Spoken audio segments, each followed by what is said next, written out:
Have you ever seen a Mustang up close? In Utah, the Onaqui wild horses roam free through the Great Salt Lake Desert. Peaceful and beloved by horse enthusiasts who travel just beyond the ski hills and festivals to witness their majesty. I'm Kimberly Kroll. I'm a wild horse photographer, and we're out here on the Onaqui Range in Utah. The Onaqui is a unique place in the sense that the herd has a real interesting way of moving with the landscape. They move in larger bands, and the larger bands move in a giant herd.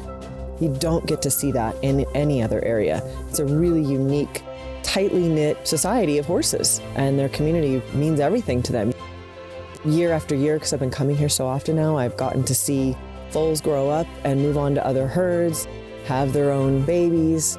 Been able to watch stallions that were once the king of the range, now living a life as a bachelor with a buddy on the outskirts, still within the community, still very much part of the herd dynamics of this area, but living the life that an older horse does, and why should that be taken away from him? Tragically, the government agency that controls the open range, the Bureau of Land Management, is planning a roundup that will destroy the wild horse families that people all over the world have come to know and love. These roundups expose senior horses and newborn foals to traumatic helicopter stampedes, which often cause death by exhaustion or injury.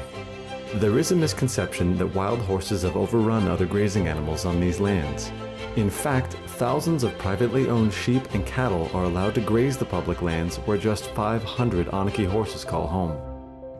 The BLM roundups can cost upwards of $500,000, while the cost of keeping the horses removed from the range in holding pens for life could exceed $10 million. At a fraction of that cost, we have a proven alternative, a humane birth control darting program that effectively manages the size of the herd by reducing population growth, without removing horses from the range. The BLM has declined our offer to assist with and expand the program on the Onaqui Range. Sadly, the roundup is imminent. So, as Robert Hammer wrote in Salt Desert Mustangs, these imperiled symbols of our national heritage need all the teammates and fans they can get right now. These horses deserve to stay home with their families where they can be observed, documented, and cherished. Learn more about the incredible Onaqui wild horses and please raise your voice to save them. Let's keep our wild horses wild.